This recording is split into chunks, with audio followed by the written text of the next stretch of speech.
Our next speaker, I'm very excited to introduce you to because I've had the privilege of hearing her speak before.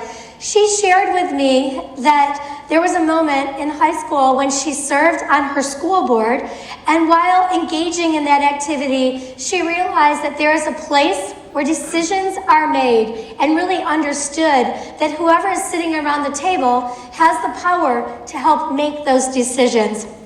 As a former leader in government, think tanks, political campaigns, she uniquely understands the capacity and the role of government, advocacy, and philanthropy, and particularly how they come together to create these really dynamic places. Andrea Batista Schlesinger is here today to share with us the key to the fact that the fallacy of the downtown growth strategy to make cities more equitable. Please welcome Andrea Batista Schlesinger.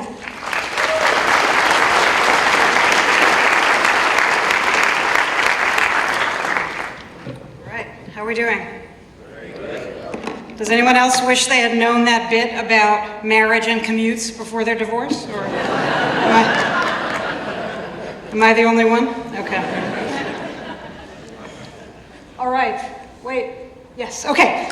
Hi, I'm grateful for the opportunity to be with all of you today. I generally find it overwhelming to talk about equitable economic development before noon.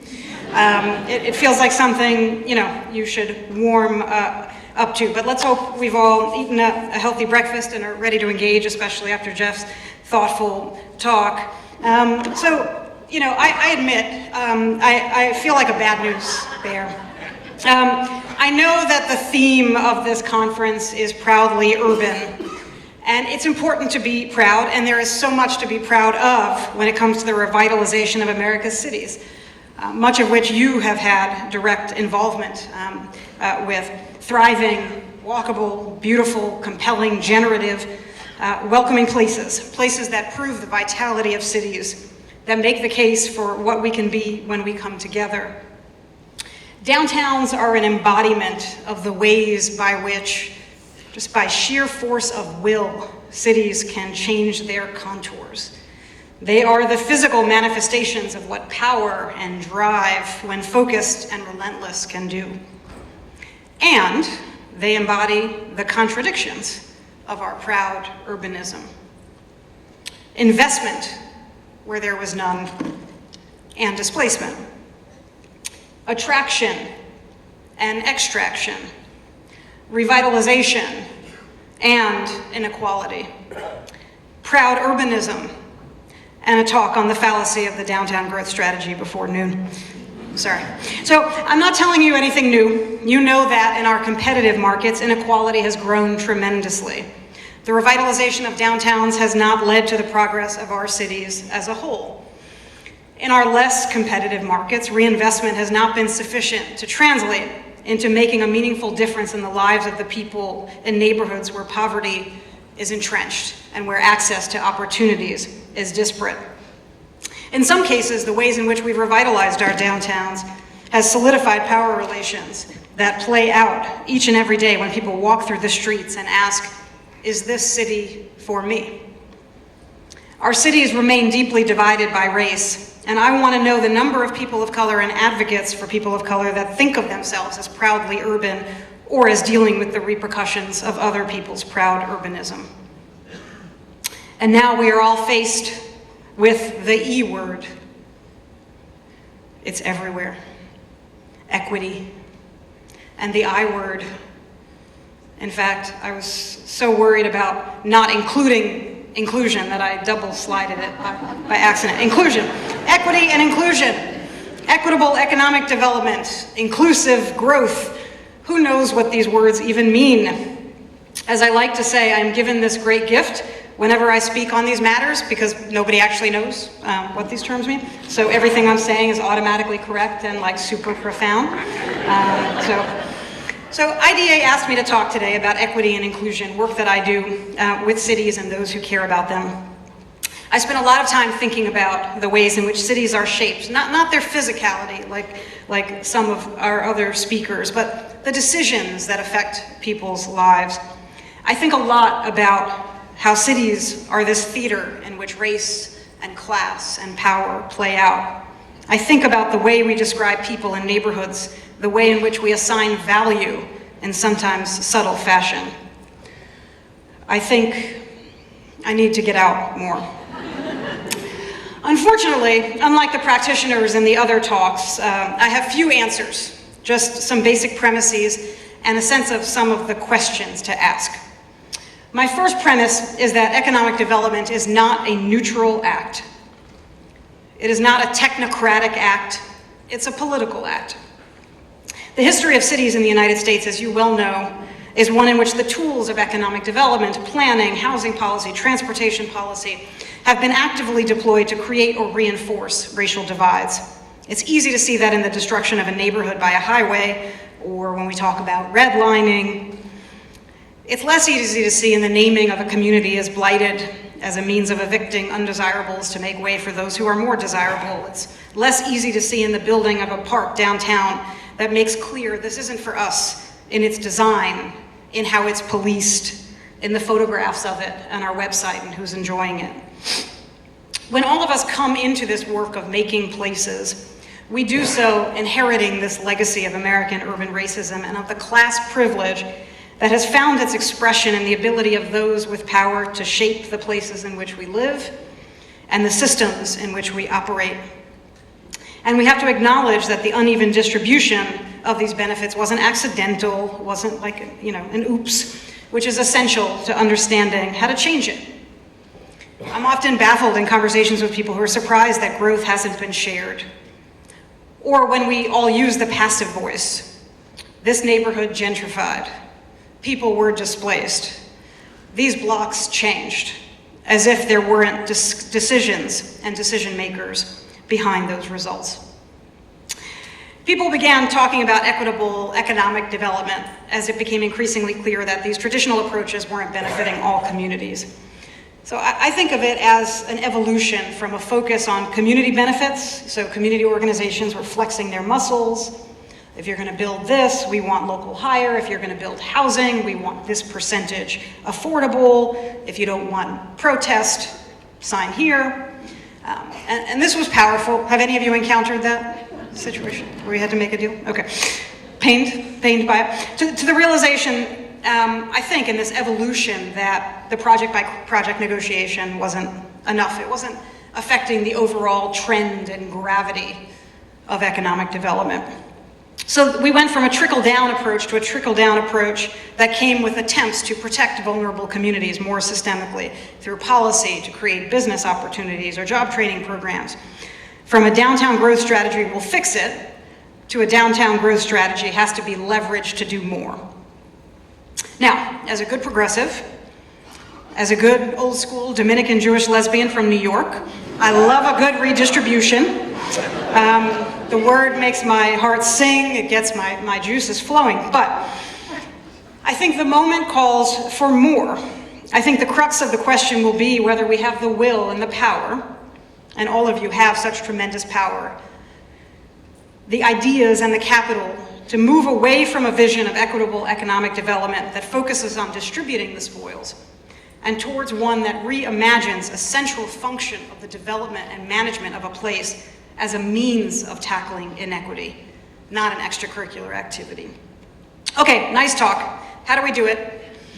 That's the work I'm supposed to do all day.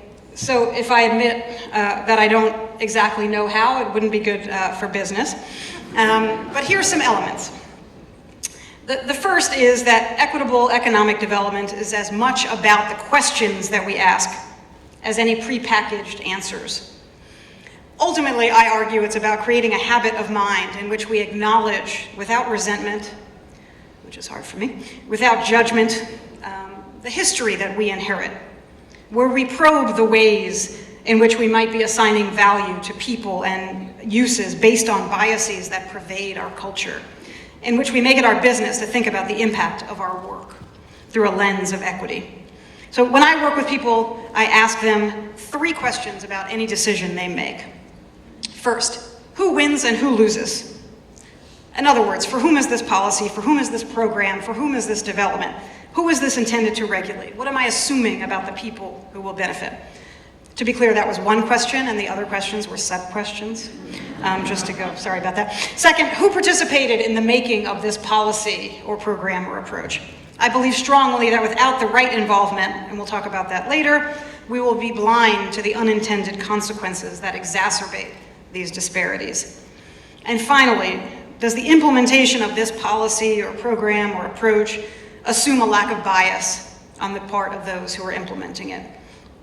If these types of questions become part of our habits of mind, I believe strongly, just by the nature of the exercise, we will create more equitable places.